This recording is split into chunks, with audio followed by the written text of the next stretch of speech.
এই বেডের শাক দিয়া ইনশাল্লাহ আমার এই 2025 সাল কেটে যাবে, শাক শেষ হবে না। কারণ আমি কেটে নেব, আবার ওখান থেকে উঠতেই থাকবে। এবার পুরা এই বছরটা আমরা এই শাক দিয়ে আমরা চল। ইস্পাহানি, আরেকটা হলো বাঁশ জাত। আর এইভাবে আপনারা কিন্তু, এটা আমার পালং শাক দেখাচ্ছি।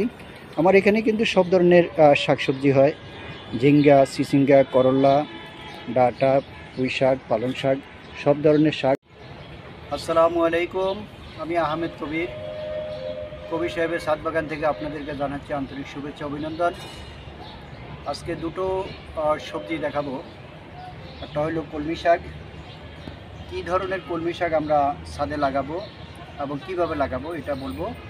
আর একটা হলো কোন জাতের ডাঁটা লাগাইলে আপনি ফলন ভালো হবে এবং মোটা হবে, লম্বা হবে। তো এই দুইটা বিষয় নিয়ে আপনাদের সামনে আমি আলাপ করব। তো তার আগে আমি আপনাকে দেখাইতে আসি, দেন এই যে কলমি শাক আমার, দেখেন আপনারা, এটার নাম হইল খিমা। এটাকে বলা হয় খিমা কলমি শাক। কলমি শাকের মধ্যে অনেকগুলি জাত আছে। সাধারণত চাষিরা এই ধরনের শাককেই, এই ধরনের জাতেই থেকে শাক উৎপাদন করে এবং তারা বাজারে বিক্রি করে। তো এই জাতটার নাম হলো খিমা। এখন প্রশ্ন হইল যে এই শাকটা কখন লাগাবেন। সেটা হইল,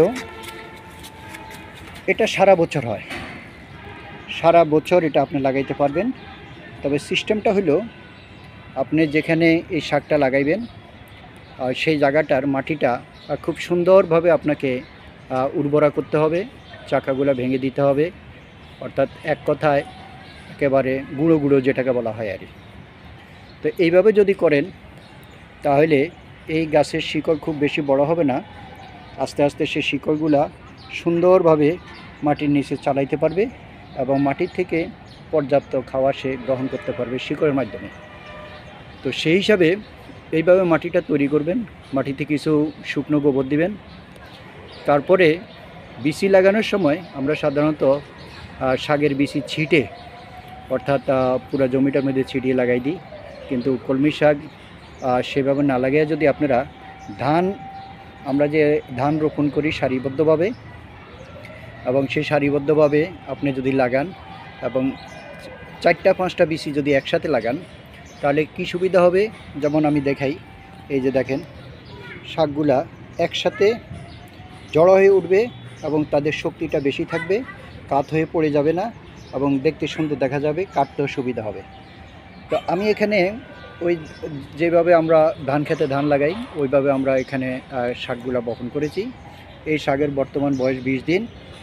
ইনশাল্লাহ 1 মাসের মাথায় আমরা এগুলা কাটতে পারবো। 8-10 দিন পরে আমরা এখান থেকে খাওয়া শুরু করব এবং তখন আমরা কেটে কেটে নিয়ে যাব, আবার গোড়া থেকে উঠবে। এই বেডের শাক দিয়া ইনশাল্লাহ আমার এই 2025 সাল কেটে যাবে, শাক শেষ হবে না। কারণ আমি কেটে নেব, আবার ওখান থেকে উঠতেই থাকবে। এবার পুরা এই বছরটা আমরা এই শাক দিয়ে আমরা চলতে পারবো। তো আপনারা যারা ছাদে বা শাক করেন, আপনারা কলমি শাক খিমা জাতটা, এই জাতটা লাগাবেন। এই জাতটা দীর্ঘজীবী থাকে এবং খুব সুস্বাদু। আর এরপরে আমি আপনাদেরকে ডাঁটা দেখাবো। আমার এখানে এই যে ডাঁটা, এই ডাঁটাটা লম্বাতে 7 ফিট হবে ইনশাল্লাহ। আমরা এখনও নেটের ভিতরেই রাখছি, আর কিছুদিন পরেই আমরা উপরের নেটটা খুলে দেব, কারণ এটা অনেক লম্বা হয়ে যাবে।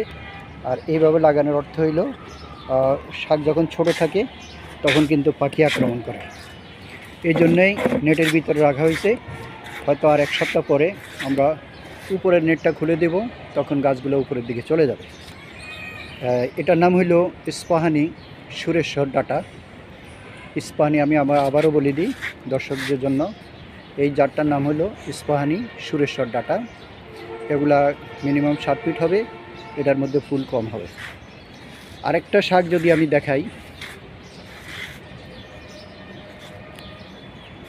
এটা এটা এটা আমি জানি না এটা কি তাদের মন গড়া জাত কিনা।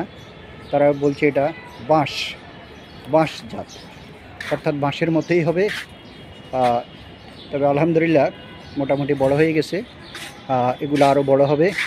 অ্যাটলিস্ট যিনি যার থেকে আমি এনেছি তিনি বলছেন এটা সর্বোচ্চ 8 ফিট লম্বা হবে এবং গোড়া খুব মোটা হবে। তো এই জাতটাও এখানে এই দুটো জাতে আমি লাগাইছি। একটার নাম হইল সুরেশ্বর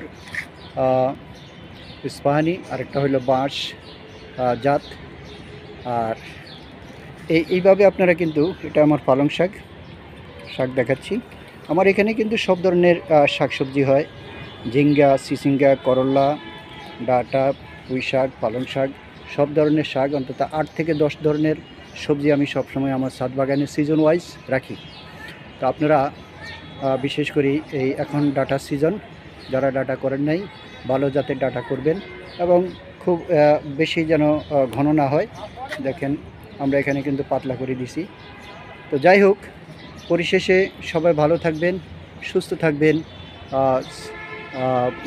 বেশি বেশি করে আপনার সবজি উৎপাদন করবেন ইনশাল্লাহ। আর আরেকটা জিনিস হলো, এই ধরনের কোনো পরামর্শ চাইলে আপনারা আমার সাথে যোগাযোগ করতে পারবেন। আমি আমার অভিজ্ঞতাকে আপনাদের সাথে শেয়ার করব ইনশাল্লাহ। তো আমার মোবাইল নাম্বার হলো 01630107786। তবে আমি এই ধরনের কোনো বীজ বিক্রি করি না, সেটাও বলে রাখছি। তবে কেউ পরামর্শ চাইলে কোথায় পাওয়া যায় আমি বলে দিতে পারবো। আল্লাহ হাফেজ।